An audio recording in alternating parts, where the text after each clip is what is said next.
Hello student, आप लोग कैसे हैं। आज पुनः बायोलॉजी क्लास में आप सभी का स्वागत है। बच्चों, कल हम लोग बायोलॉजी 12th क्लास के सिलेबस को 5 यूनिट में डिवाइड किए थे। आज उन्हीं 5 यूनिटों में से फर्स्ट यूनिट यानी प्रथम यूनिट को विस्तार में चर्चा करेंगे। प्रथम यूनिट, जैसा कि आपको पता है कि रिप्रोडक्शन है। रिप्रोडक्शन यानी प्रजनन। प्रजनन क्या है? प्रजनन एक विशेष प्रकार की जैविक क्रिया है जिसमें प्रत्येक जीव अपने अस्तित्व को वातावरण में बनाए रखने के लिए अपने ही समान संतान उत्पन्न करती है। छात्रों, अगर जीवों में ये प्रजनन क्रिया नहीं होगी तो जीवों का अस्तित्व संसार में नहीं होगा। इसी अस्तित्व को बनाए रखने के लिए नेचर ने प्रत्येक जीवों को प्रजनन क्रिया, जैविक क्रिया दिया है। इस यूनिट को आपके सिलेबस में 4 चैप्टर में बांटा गया है, जिसमें प्रथम चैप्टर रिप्रोडक्शन इन ऑर्गेनिज्म अर्थात जीवों में जनन। जीवों में जनन से तात्पर्य प्रत्येक जीव कितने विधियों द्वारा प्रजनन क्रिया कर सकता है।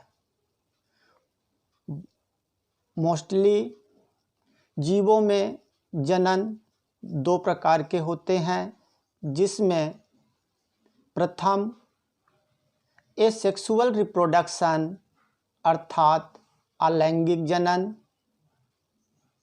सेकंड सेक्सुअल रिप्रोडक्शन यानी लैंगिक जनन। एसेक्सुअल रिप्रोडक्शन में 2 मीटिंग टाइप ऑर्गेनिज्म की आवश्यकता नहीं होती। प्रत्येक जीव स्वतः या अकेले ही विभिन्न विधियों द्वारा अलैंगिक जनन कर सकता है। इसके भी कई विधियां होती हैं, जिन विधियों को हम बाद में विस्तार में चर्चा करेंगे। दूसरा सेक्सुअल रिप्रोडक्शन यानी लैंगिक जनन। लैंगिक जनन वह प्रक्रिया होती है जिसके अंतर्गत 2 मीटिंग टाइप ऑर्गेनिज्म की या 2 जीवों की ज़रूरत होती है जो सेम स्पीशीज के होते हैं और वो विभिन्न मेथड द्वारा सेक्सुअल रिप्रोडक्शन करते हुए अपनी संतान को आगे बढ़ाते हैं। दूसरा chapter sexual reproduction in plant. आपके सिलेबस में प्रथम यूनिट में जो दूसरा चैप्टर रखा गया है वो सेक्सुअल रिप्रोडक्शन इन प्लांट अर्थात पौधों में लैंगिक जनन। मेरे प्यारे बच्चों, पौधों में विभिन्न भाग होते हैं, जड़, तना, पत्ती और फूल यानी फ्लावर। फ्लावर पौधों में जनन भाग होता है जिसमें विभिन्न पार्ट होते हैं। पिछली क्लासों में आपको पढ़ाया जा चुका है कि पौधों में मुख्यतः 4 भाग होते हैं, calyx, Corolla, androecium and gynoecium, जिसमें कैलिक्स, करोला सहायक भाग होते हैं, एंड्रोसियम और गाइनोसियम जनन भाग होते हैं। एंड्रोसियम नर जनन भाग होता है और गायनोसियम मादा जनन भाग होता है। इन्हीं में विभिन्न प्रकार के जैविक क्रियाएं होती हैं, विभिन्न प्रकार के ऑर्गेनिज्म का अंगों का विकास होता है और वो विभिन्न विधियों द्वारा एक दूसरे से मिलते हैं और पौधों में लैंगिक जनन को पूर्ण करते हैं। दूसरे चैप्टर को 5 भागों में डिवाइड किया गया है। हम इसे 5 भागों में डिवाइड करके पढ़ेंगे। जैसे दूसरे चैप्टर का जो प्रथम पार्ट है उसके अंतर्गत आप पुष्प की संरचना और उसके विभिन्न भागों को देखेंगे और लैंगिक भागों का किस प्रकार से डेवलपमेंट होता है ये चीज़ें बताई जाएंगी। दूसरे चैप्टर के दूसरे पार्ट में फर्टिलाइजेशन यानी निषेचन से पहले कौन कौन से स्ट्रक्चर, कौन कौन सी संरचनाएं डेवलप होती हैं, निर्मित होती हैं, उनके विकास को और उनके संरचनाओं के बारे में हम अध्ययन करेंगे। दूसरे चैप्टर का तीसरा पार्ट फर्टिलाइजेशन कैसे होता है, डबल फर्टिलाइजेशन यानी डबल फर्टिलाइजेशन क्या है, इसके अंतर्गत दोहरा निषेचन होता है और ट्रिपल फ्यूजन होता है, इसका भी हम डिटेल में चर्चा करेंगे। फर्टिलाइजेशन के बाद यानी जब निषेचन क्रिया पूर्ण हो जाती है तो अगला जो चैप्टर आता है वो है post fertilization structure and event, यानी फर्टिलाइजेशन के बाद कौन कौन सी संरचनाओं का निर्माण होता है। तो फर्टिलाइजेशन के बाद मैं आपको बताना चाहूँगा कि फल का विकास प्रारंभ हो जाता है। बिना फर्टिलाइजेशन के कुछ विशेष प्रकार के ही प्लांट होते हैं जिनमें फलों का विकास होता है। अधिकांश पौधों में बिना फर्टिलाइजेशन के, बिना निषेचन के फलों का विकास नहीं होता है। और दूसरे चैप्टर का जो 5वां पार्ट है उसमें कुछ विभिन्न प्रकार के फलों का विकास बताया गया है जो विदाउट फर्टिलाइजेशन यानी बिना निषेचन से डेवलप होता है। उसे हम एपोलाइसिस या पॉली एम्ब्रियोनी कहते हैं। ये बहुत अच्छे उदाहरण हैं जिन्हें हम बाद में इनकी चर्चा करेंगे। अब अगला प्रथम यूनिट का यानी कि प्रजनन का जो तीसरा चैप्टर है वो है, देख सकते हैं, ह्यूमन रिप्रोडक्शन यानी मनुष्य में प्रजनन क्रिया। मनुष्य में प्रजनन क्रिया को हम बहुत आसानी से और आराम से समझ सकते हैं क्योंकि हम अनुभव कर सकते हैं। मनुष्य में प्रजनन क्रिया यानी कि तीसरे चैप्टर को 7 भागों में बांटा गया है, जिसमें प्रथम मेल रिप्रोडक्शन। मेल रिप्रोडक्शन के अंतर्गत मेल रिप्रोडक्टिव ऑर्गन्स आएंगे, उसमें मेल गैमीट का विकास आएगा। फिर दूसरा पार्ट फीमेल रिप्रोडक्शन यानी फीमेल रिप्रोडक्टिव ऑर्गन्स आते हैं।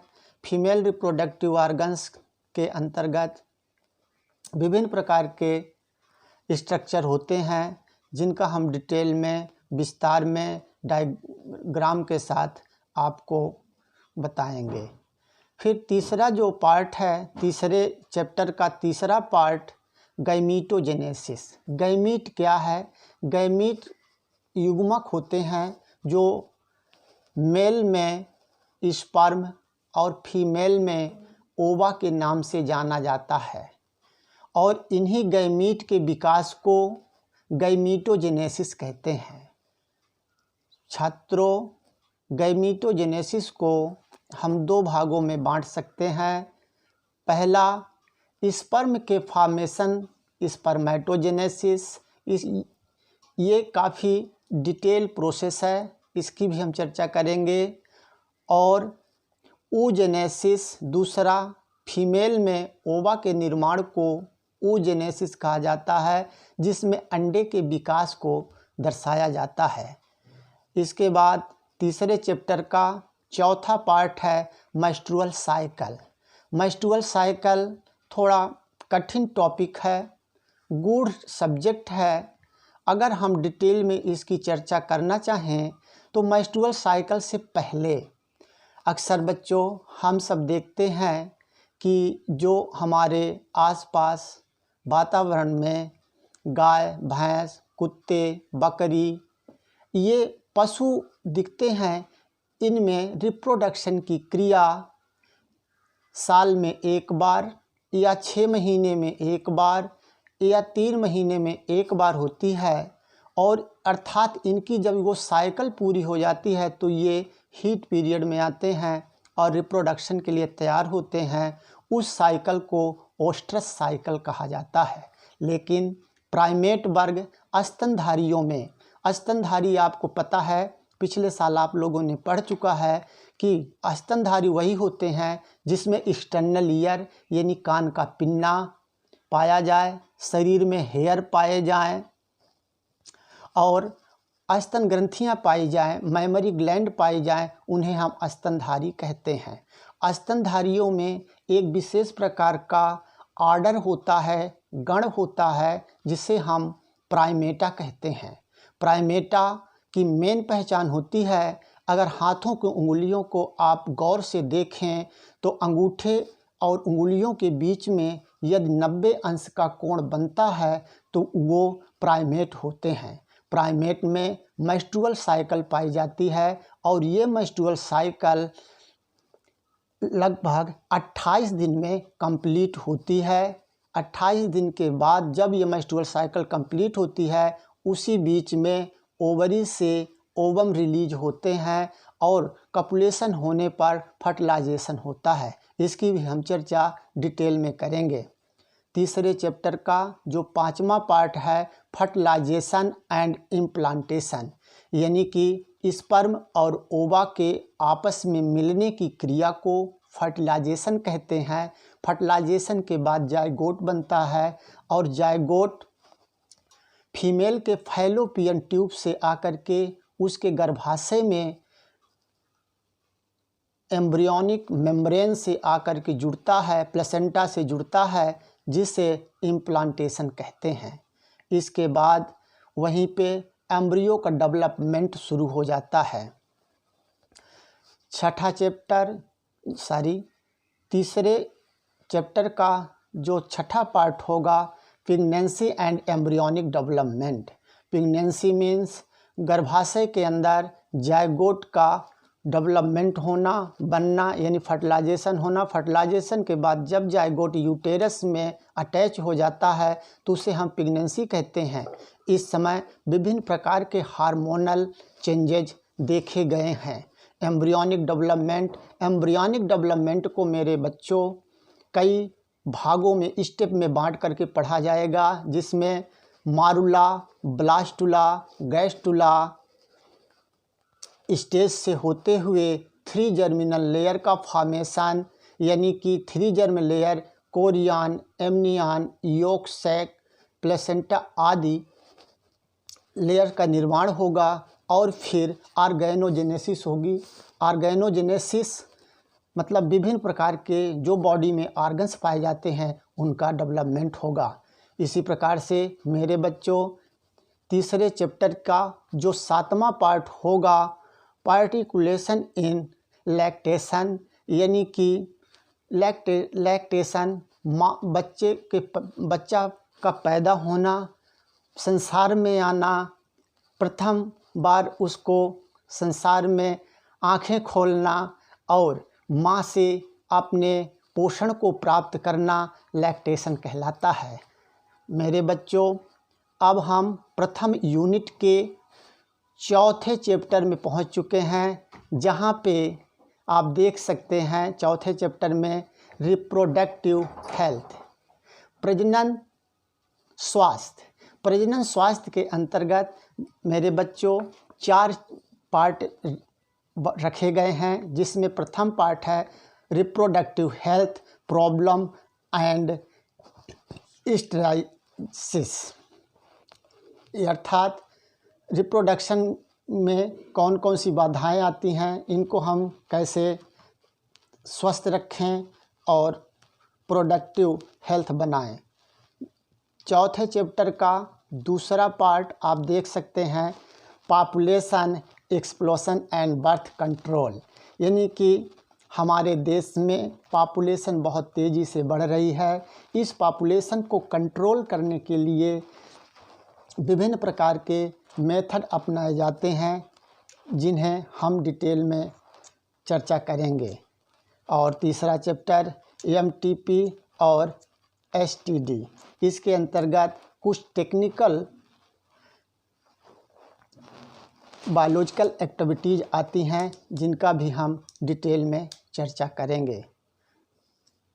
बच्चों, इसके बाद हम आगे प्रथम यूनिट के प्रथम चैप्टर में जाएंगे और डिटेल में इसकी स्टडी आप लोगों को कराएंगे। धन्यवाद।